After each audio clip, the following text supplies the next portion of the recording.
the false Messiah. His name is Al-Masih Ad-Dajjal.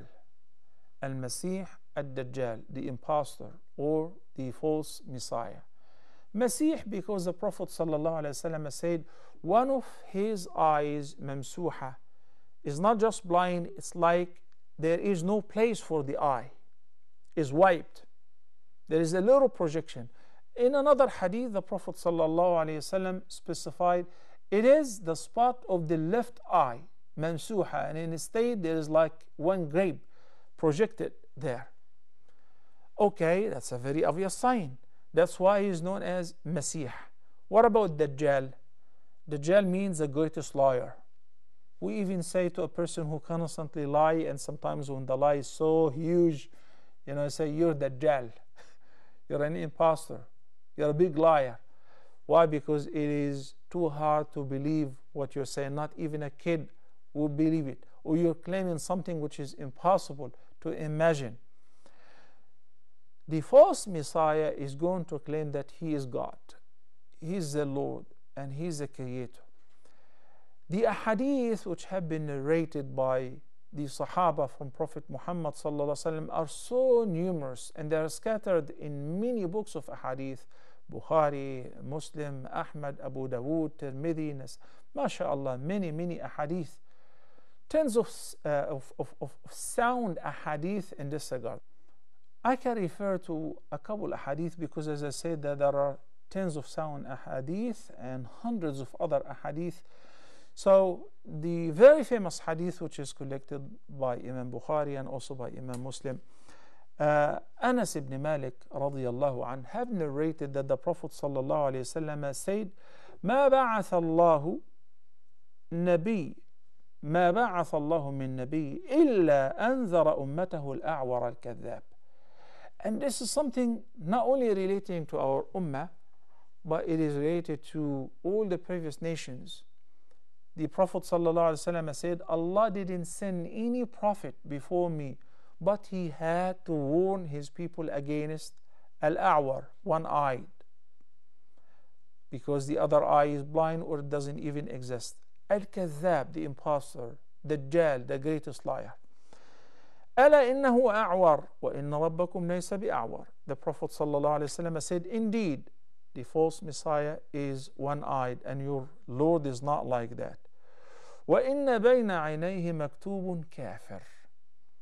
Between his eyes, on his forehead, it is written the word kafir, a disbeliever. This is a narration of Imam Bukhari, may Allah have mercy on him.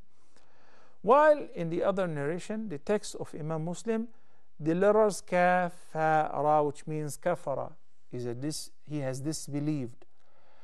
Who's going to read that? And if this is the case, then everybody will figure out that this guy is a liar and he's a false Messiah and he's the impostor. The Prophet ﷺ said, يَقْرَأُهُ كُلُّ مُؤْمِنٍ يَكْتُبُ وَغَيْرُ كَاتِبٍ. يعني only those who believed in the oneness of Allah will be capable to see it and accordingly read it, even if they were illiterate.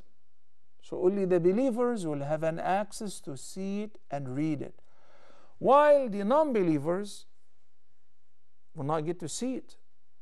Why? Because the sending of the false Messiah as one of the major signs that precedes the actual occurrence of the Day of Judgment, when it is going to be over, it is to sort out people into believers and non-believers. There are a lot of people who bear Muslim names. This fitna and this trial will verify their authenticity, whether they are true believers or not. The Prophet ﷺ said, the fitna, the trial of the false Messiah, is the greatest trial ever since Allah created the heavens and the earth.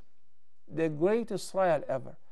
Because he's going to claim that he is a Lord, and he will have an access to do things that will impress people, will make the non-believers assume that he is truly the Lord, such as ordering the heaven to drop its rain and it will do it, and the earth to produce the fruits and vegetations and it will do it. But by the end, also the Prophet ﷺ said, he will travel the earth. He would not spare a single city or a town, but he will enter it, except Mecca and Medina. When he comes to Medina, its borders are being controlled and protected by the angels, so he will fail to enter it.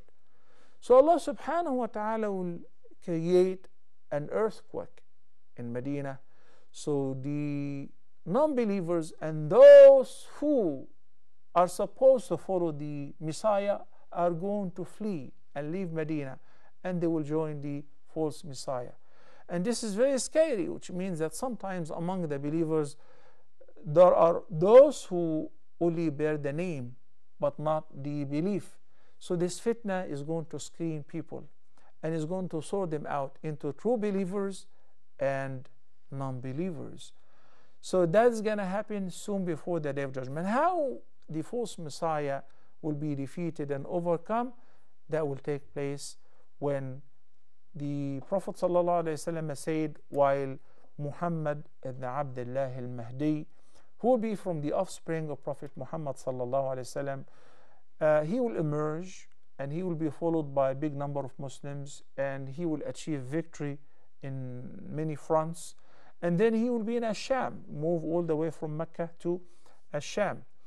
And in Asham, while he was ready to lead the prayer, there will descend Jesus, the son of Mary, Isa ibn Maryam, may Allah be pleased with him, and he will join him in the salah, but afterward he will take the lead and he will chase the false Messiah. And the false Messiah, once he would hear that Jesus, the son of Mary, the true Messiah, has come down to earth, he will flee. So he will capture him at the gate of Lod of Jerusalem, and there he will kill him, and that will be a big relief. But as you know that after already he will be followed by the number of the disbelievers from all over the world.